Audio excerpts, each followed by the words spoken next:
Hello, it's Matt for Guitar Nerds, and we're at Cato Music here in Wandsworth in London, and I'm with Pete from ALMA. And we basically, today is kind of an all-out nerdery of everything, pedals and amplifiers. And the first one we've got here looks absolutely mental. So I don't know if we've got so much to kind of talk about. So, I mean, firstly, do you want to just go through like the signal chains, or how are you sort of running things? Okay. Right. So if you can remember. Yeah. I plug it in one end and then it sort of comes out the other. And if it doesn't work, then we give up and go home. It's usually how I play. So we come in through. Depends. So we've got the preamp, we've got some overdrives. Yeah. And the tuner obviously, and that all goes into this bypass pedal. Okay. And then out the bypass, you've got all the effects, reverb, and delays. And I've got two separate bypasses that are mostly off for the Holy Stain, which is drenched in reverb, cathedral reverb, and then a POG.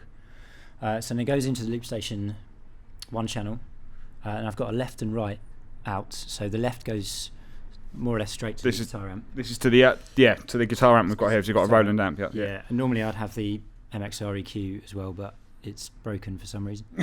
Don't know why yet. And then the right channel goes into low pass filter. Okay. Blue box, and usually an octave sub, although that's another thing that's broken. So we were talking about this earlier. So you're running like so you're running like you normally run like maybe 2 amps. So you're running like a bass side and like a guitar side. Yeah, so it's just split. Yeah, so there's a cut-off filter around 250 that sends just the bottom end, and then it's got sub octave below that to a bass amp or a DI for the PA or whatever, and then the rest of it goes to one guitar amp. So it's not stereo. It's kind of just running like almost like a dual mono sort of thing. Yeah, so you can kind of basically just like get a massive with sort of sound. Yeah. So I mean, and one thing I know we were talking earlier, you haven't got set up here, but you also do a lot of vocals. Is that right? So you're doing vocal looping through the RC50? Through the loop station as well. So there's the mic input, and then I've got a separate out that goes off to the PA, that bypasses the amp obviously. So okay. Vocal, so I mean, what would you say is like the main part of like your sound, or like the main thing that you use live? Do you kind of use a mixture of everything, or have you got a few core sounds that? Because what I'll say is what we'll probably do is kind of maybe get you to do like 3 or 4 of your kind of most used sounds or sort of favourite sounds that you can sort of get out your pedal board. But yeah, I mean, how do you use, or how do you incorporate the RC50 into kind of your live use? It's all about the loop station, how I play live anyway. So it's something that will get looped up, and then we use various pedals to just create the backdrop to it. Just looping, just atmospherics really. So the blue sky quite a lot, with the shimmer essentially. So I've got one set, it's just the reverb I really like, and then it's set to the real shimmer sound to create that kind of back noise. And the things like obviously the Super Duper 2-in-1 and the HT boost you got there. Do you leave the boost on all the time? The boost, I treat it as a preamp. It's really nice. Love that. I don't really use that anymore. I like it, but it's more when you're playing in a full band and you've got the drummer for starters. That's quite a useful sound, but I'd never use it for ALMA anyway. Mm-hmm. It's too quiet. And what about the POG 2? Are you using that at the moment? Using that for the bass side of things with the filter and everything, how or it's set up now, and how I like it is it's still part of the guitar chain, but it has a really wide range obviously because it's got the 2 octaves on the bottom. But how I've had to do it live for the last tour was have it just on the bass, so that it creates the sub. I've got a separate octave, but I don't actually like it, so I've been using the POG for that bass octave. Okay. That means that you miss it for the rest of the guitar, which is a shame. Yeah, that's always the thing, isn't it? You sometimes it feels like a shame to have something like the POG that you're kind of only using for one thing, and you're like, but I can get so much out of it. Exactly. It's a waste.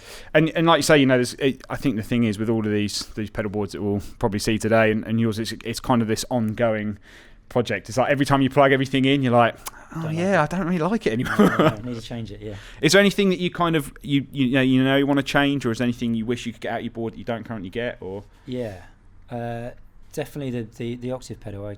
I need a sub octave that will replace that POG, so I can keep the POG there. Because live I will have to move that round, so I've got the bottom end. There's no bass player in ALMA, so I create a lot of the sub from here. Mm-hmm. So I definitely need that. Does that come through is that going through the looper as well, like all the bass side? It goes through, and then when it comes out of the looper, it gets split after that, basically. Are you doing that side? are you doing like 3 separate loops on that? So you keep one for vocals, one for guitar, and one for the bass side, or? Well, there's 2 for guitar. The bass will be the same as the guitar. It's just cut at that frequency, so only the bass frequencies go out of the bass amp, and then I'll have one phrase just for the vocal loop. Cool. And is there anything that's like your absolute favourite on the board? Like if you had to kind of scrap everything and start again. Well, I mean, I rely on that absolutely. The band wouldn't exist. That is the band basically. But the Blue Sky is just beautiful. Yeah, it's an awesome bit of kit. So I reckon what we do is we grab your guitar and we'll pick like 3 or 4 of your favourite sounds, and let's hear how it all sounds plugged in. So we've got your guitar plugged in, and we're going straight into the Roland JC40. So give us what's the sort of the first thing you're going to sort of show us with your board? Just how I use it for a loop, basically, to build up the song. So starting from scratch, really. So cool. it'll be just a reverby sound to start, and then you bring in the other pedals. Cool, take it away.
Sounds so good. So what's the main element you're using on that? Is that mainly the Blue Sky? Is that? Well, the blue Sky is certainly for the reverb, because it's just a nice reverb, and then bringing in the delay and a touch more reverb. So there's the Holy Grail. It's quite a nice reverb as well, and obviously take that off, because otherwise it will be a bit too loud. And that's it basically. Is that you sort of the main core sound that you kind of use a lot? Yeah, I think so. Yeah, certainly that reverby sound. Cool. And can you show us anything maybe using the POG or anything like that you've got on there? So there's lots, especially with that POG, that's more full range because it's got the subs as well. So where I have it now is a kind of,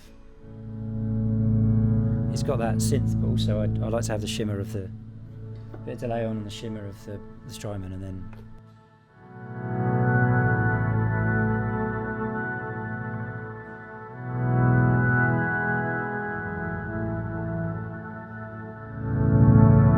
quite random as well.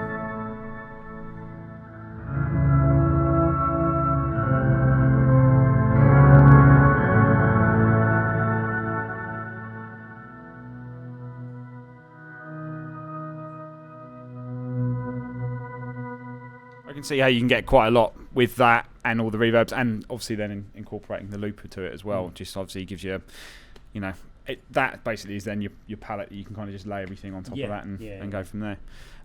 Well, yeah, it's cool when you've obviously got the bass side of things with the low pass filter as well, and as you say, an ever changing project. Yeah, new pedals every week. Yeah.